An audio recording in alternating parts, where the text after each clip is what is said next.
हम जो अपनी बैटिंग से ना स्ट्रगल कर रहे हैं, मेरा नहीं ख्याल कि जी हर रोज़ इतने लकी होंगे कि जिस तरह पिछले 2 मैचेस में रहे हैं।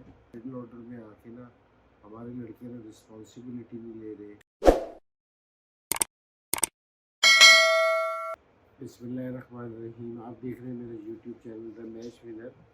तो पाकिस्तान की एक और बड़ी ज़बरदस्त कामयाबी, ये हालांकि लग नहीं रहा था कि जी लास्ट 2 मैच पाकिस्तान जीतेगा, लेकिन पाकिस्तान ने मेरे ख्याल में बॉलर्स को अप्रिशिएट करना चाहिए, बाबर की कैप्टनसी को अप्रिशिएट करना चाहिए क्योंकि जिस तरह उसने अपने बॉलर्स की मूव की और जिस तरह बॉलिंग चेंज की, तो अप्रिशिएट करना चाहिए पाकिस्तान को। और मैं दूसरी चीज़ बताऊँ कि जिस तरह इंग्लैंड की हाइप थी, जिस तरह इंग्लैंड आके खेल रहा था, तो मेरे ख्याल में कि जी पाकिस्तान की भी तारीफ़ करनी चाहिए क्योंकि जी बॉलर्स ने 145 को डिफेंड किया इस पिच पे, इस ग्राउंड पे, और स्पेशली सेकंड टाइम बॉलिंग पे, तो क्रेडिट तो है पाकिस्तान का। लेकिन मेरे ख्याल में इंग्लैंड ने भी बहुत पुअर क्रिकेट खेल रहे दो मैचेस में कि जितनी हम तवक्को कर रहे थे या जिस तरह उसने पहला मैच आके खेला था उस तरह बिल्कुल नहीं खेल रहा क्योंकि जी बैट्समैन जो उनकी रिस्पॉन्सिबिलिटी नहीं ले रहे, ये अपने इस प्लान से खेलते हैं कि जी हमने जाके तेज़ खेलना है। तेज़ ज़रूर खेलने की जी ठीक है कि जी आपकी प्लानिंग बहुत अच्छी है, लेकिन आपकी शॉट सिलेक्शन है ना उसमें भी बड़ी मेन रोल अदा करती है कि किस तरह। और पाकिस्तान की अगर बॉलर्स की तारीफ़ की जाए तो बड़ा ज़बरदस्त है, लेकिन पाकिस्तान ने एक जगह स्ट्रगल कर रहा है मुसलसल, और वो है पाकिस्तान की ना बैटिंग। कि आज भी अगर बैटिंग सारी देखी जाए तो रिजवान ने अपनी बैटिंग को ना शुरू से लेके तकरीबन एंड तक लेके गया है उसको, तो हमने पूरे 20 ओवर भी नहीं खेल सके।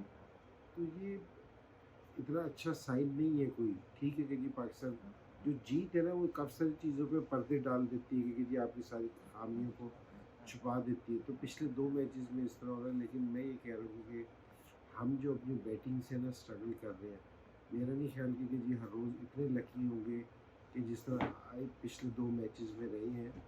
तो हमारी बैटिंग को है ना हमें जो कंसर्न हो रहा है क्योंकि जी जिस तरह बॉलिंग को देख के खुशी होती है ना कि जिस तरह बॉलर्स बॉल कर रहे हैं, इस तरह बैटिंग में ना थोड़ी सी ना मिडिल ऑर्डर में आके ना हमारे लड़के ना रिस्पॉन्सिबिलिटी नहीं ले रहे, या मैं नहीं कहूँगा कि जी इतने बुरे हैं, या रिस्पॉन्सिबिलिटी नहीं ले रही या प्रेशर नहीं ले रही क्योंकि जी वुड है, अगर वो 150 पे बॉल कर रहा है तो मेरे ख्याल में 150 पे खेलना चाहिए और खेल सकते हैं।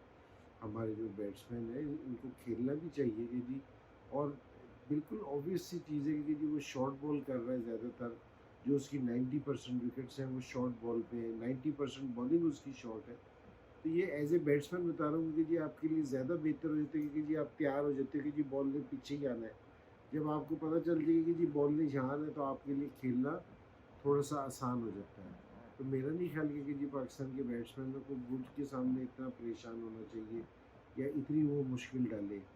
सो ये हमारा थोड़ा सा कंसर्न है क्योंकि ये सीरीज़ तो अपनी जगह है कि जो सारों का जो फोकस है ना वो वर्ल्ड कप के लिए है, और वर्ल्ड कप में अगर जिस तरह बॉलिंग अच्छा परफॉर्म कर रही है इस तरह बैटिंग भी अच्छा परफॉर्म करेगी, तो फिर जाके ना कि हम कंपटीशन जीतने के उसमें होंगे। जिस तरह लास्ट ईयर थे, लास्ट ईयर जिस समय हम वर्ल्ड कप खेलने गए थे तो हमें कोई इतना ज़्यादा कंसिडर नहीं कर रहा था, लेकिन जिस तरह ही पाकिस्तान ने वो टूर्नामेंट शुरू किया था लास्ट वर्ल्ड कप, तो सारों ने कहा था कि जी यारी टीम फेवरेट है। तो अब भी मैं ये चाह रहा हूँ कि जी पाकिस्तान की टीम इस तरह जाएगी कि जिस तरह फेवरेट की हैसियत से जाके खेलती है। तो अच्छी विक्ट्री है पाकिस्तान को। अगले 2 मैचों में जो हमें बैटिंग में प्रॉब्लम हो रही है उसको बेहतर करना चाहिए, और कॉन्फिडेंस से खेलना चाहिए। मेरा लड़कों से ये है कि आपके ऊपर आप इंटरनेशनल क्रिकेट खेल रहे हो, आप पे प्रेशर आया होगा, और जी आपका काम है कि जी प्रेशर को बर्दाश्त करना, लेकिन उसके बावजूद आप कॉन्फिडेंस से खेलें, अपने स्ट्रोक्स खेलें। सो मेरा नहीं ख्याल कि जी ऐसी कोई बात है कि जी आप नहीं खेल सकते। मेरे ख्याल में आप इससे बहुत बेहतर परफॉर्मेंस दे सकते हैं।